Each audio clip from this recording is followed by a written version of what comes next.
Hey guys, स्वागत है आपका मूवीज कॉर्नर में। आज मैं आपको एक ऐसी फिल्म की कहानी बताने जा रहा हूँ जिसने ज़ॉम्बी फिल्म की परिभाषा ही बदल दी।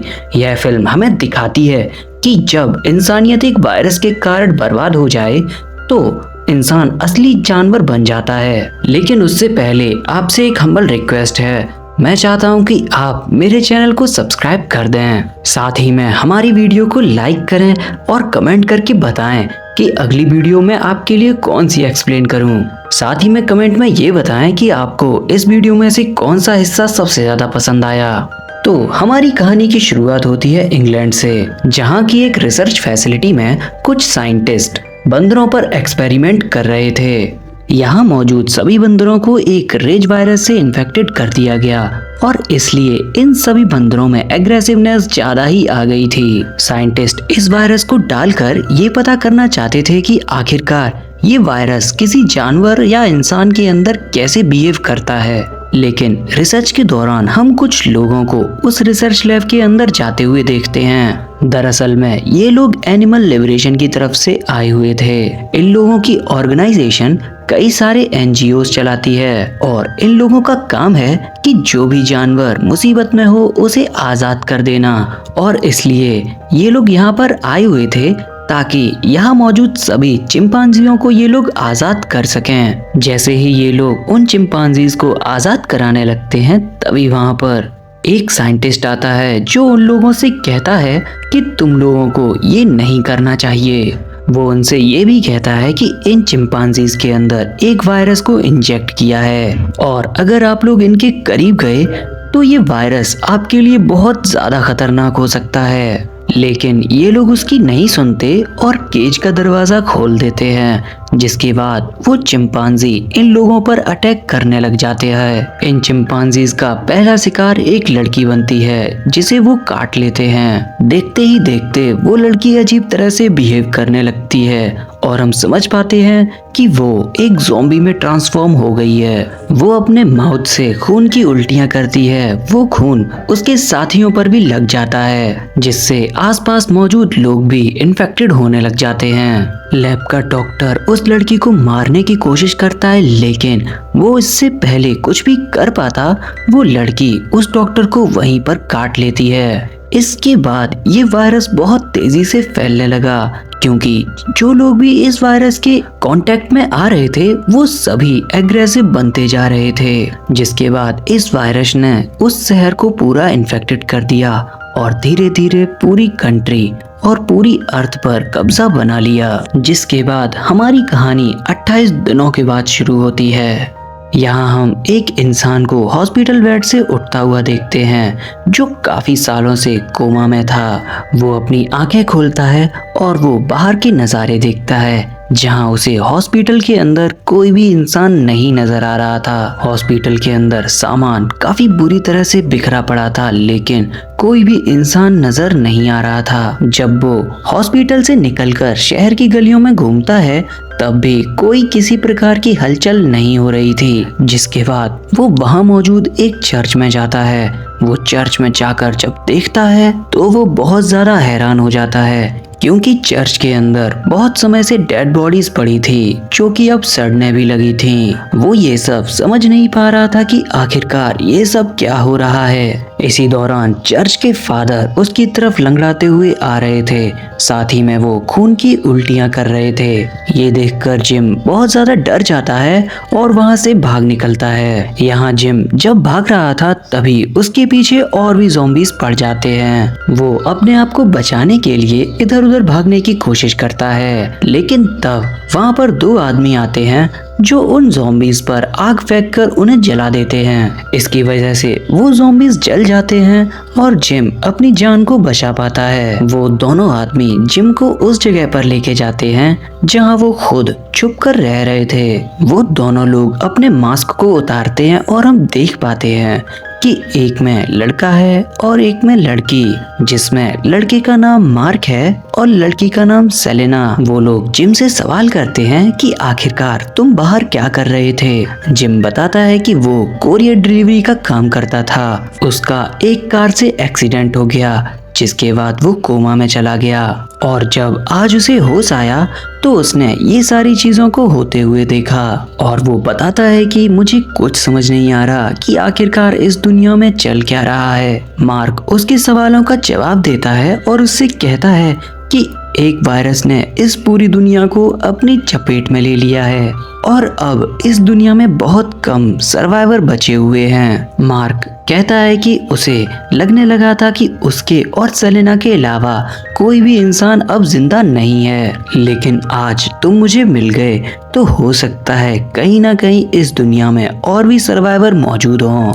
यहाँ जिम मार्क से कहता है कि वो अपने परिवार से मिलना चाहता है, लेकिन मार्क उससे कहता है कि हो सकता है इस त्रासदी में उसका परिवार ना बचा हो। लेकिन फिर भी वो लोग जिम की बात को मानते हैं और जिम के घर पहुंचते हैं, जहां जिम देखता है कि उसके माता पिता ने सुसाइड कर लिया है और साथ ही में उनके हाथ में जिम की एक फोटो भी थी जिस पर काफी कुछ लिखा हुआ था, जिस पर लिखा था कि जिम हम तुम्हें सोता हुआ छोड़कर जा रहे हैं और अब हम भी सोने जा रहे हैं, तो प्लीज हमें उठाना मत। यहाँ ये पढ़ने के बाद जिम काफी ज्यादा इमोशनल हो जाता है और उसकी आंखों में आंसू आ जाते हैं। लेकिन इन सब के बावजूद उसे एक्सेप्ट करना था कि अब उसके पेरेंट्स इस दुनिया में नहीं रहे, क्योंकि अब रात हो चुकी है, इसलिए वो लोग अब वापस नहीं जा सकते थे और इसलिए वो सभी लोग जिम के घर में ही रुक जाते हैं, क्योंकि ज़ॉम्बीज रात के वक्त बहुत एक्टिव हो जाते हैं।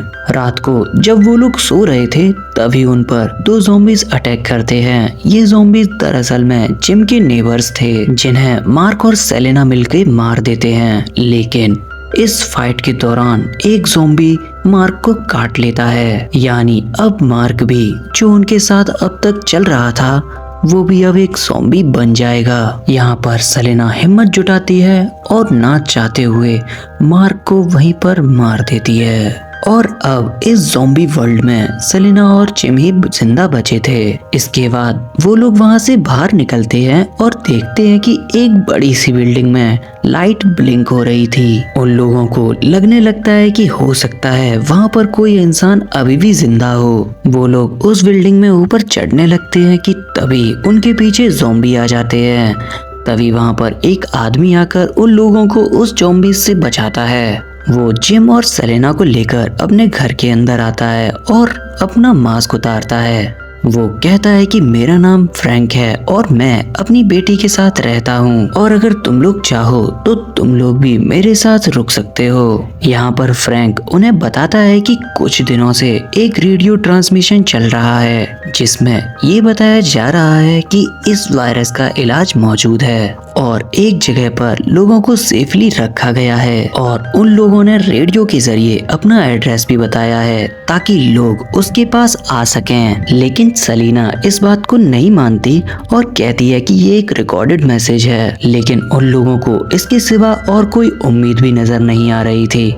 इसलिए अगले दिन वो लोग अपने सफर पे चलने के लिए राजी हो जाते हैं। जब वो लोग रास्ते में आगे बढ़ रहे होते हैं तब वो देखते हैं कि उनके सामने एक टनल आ चुका है। जिम उनसे कहता भी है कि आगे इस टनल से जाना काफी ज्यादा खतरनाक होगा। फ्रैंक ये कहता है कि हम इस रास्ते से जल्दी पहुंच सकते हैं और हम लोग यहीं से जाना चाहिए। फ्रैंक तेजी से उस टनल को क्रॉस करने में लगा हुआ था, तभी उसकी गाड़ी का फ्रंट टायर पंचर हो जाता है। वो लोग वहां पर टायर बदलने के लिए उतरते हैं तो वो देखते हैं कि वहां पर बहुत सारे ज़ॉम्बीज आ रहे हैं, लेकिन जब तक ज़ॉम्बीज उनके पास आते वो टायर्स को बदलकर उस टनल को क्रॉस करके बाहर निकल जाते हैं। यहाँ पर ये लोग 2-3 दिन का सफर तय करके फाइनली उस जगह पर पहुंच जाते हैं जहाँ से उन्हें रेडियो के ट्रांसमिशंस मिल रहे थे। सेलेना उस जगह को देखती है और उससे कहती है कि मैंने सही कहा था, यहाँ पर कोई भी आबादी मौजूद नहीं है और इसलिए अब हम लोगों को वापस शहर में चले जाना चाहिए। दूसरी तरफ फ्रैंक उस जगह को एक्सप्लोर कर रहा था, तभी